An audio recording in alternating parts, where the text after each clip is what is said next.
ইয়া জাল জালালি ওয়াল ইকরাম 111 বার পড়লে কি হয় জানলে আপনি অবাক হয়ে যাবেন। ইয়া জাল জালালি ওয়াল ইকরাম আল্লাহ তাআলার গুণবাচক একটি নাম। এই গুণবাচক নাম পড়ে আল্লাহ পাক রব্বুল আলামিনের কাছে দোয়া করলে আল্লাহ তাআলা সেই দোয়াটা অ্যাকসেপ্ট করে নেন। অনেকেই আমাদের কাছে ফোন দিয়ে বলে, হুজুর আমাদের দোয়া কবুল হচ্ছে না। শুধু দোয়ার ক্ষেত্রে নয়, এই ইয়া জাল জালালি ওয়াল ইকরামের অনেক পাওয়ার রয়েছে। আপনি যদি জানেন তাহলে এই আমলটা কখনো ছেড়ে দিবেন না। ইয়া জাল জালালি ওয়াল ইকরাম আল্লাহ তাআলার অন্যতম একটি গুণবাচক নাম। আল্লাহ পাক রব্বুল আলামিন নিজেই বলে দিয়েছেন। কোরআন খোলেন 9 নম্বর পারা 13 নম্বর পৃষ্ঠার 4 নম্বর লাইন, সূরা আরাফের 180 নম্বর আয়াতে রব্বুল আলামিন বলেন, ওয়ালিল্লাহিল আসমাউল হুসনা ফাদউহু বিহা।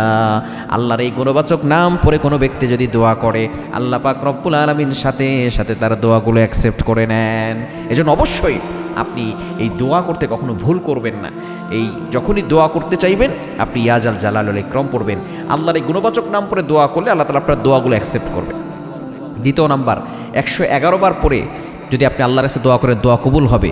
এবং 111 বার পরে পানিতে ফু দিয়ে ওই পানিটা যদি আপনি খেতে পারেন আপনি সুস্থ হবেন। এবং 111 বার পরে পানিতে ফু দিয়ে যদি সেই পানিটা ঘরে ছিটিয়ে দিতে পারেন, ওই ঘরের ভিতরে বরকত আসবে। ঘরের ভিতর থেকে সকল অভাব আল্লাহ পাক রব্বুল আলামিন দূর করবেন। সকল বিপদ আপদ থেকে আল্লাহ হেফাজত করবেন। আল্লাহ তাআলা ওই ঘরের ভিতরে সম্পদ দান করবেন।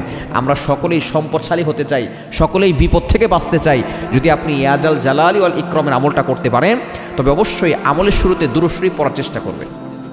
কেননা যে আমলের শুরুতে দোয়ার শুরুতে দুরূদ শরীফ পড়া হয় সেই দোয়াটা মুআল্লাকুন ঝুলন্ত অবস্থায় থাকে না, সেটা সরাসরি আরশে আজিমে গিয়ে নক করে।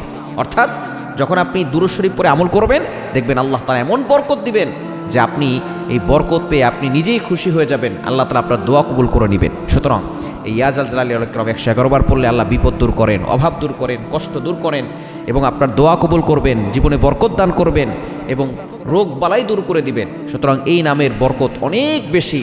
সুতরাং এটা যখনই পড়বেন 111 বার পড়বেন এবং আপনি আল্লাহর কাছে দোয়া করবেন, আল্লাহ তাআলা আপনার সকল চাওয়া পাওয়াগুলো কবুল করে নেবেন।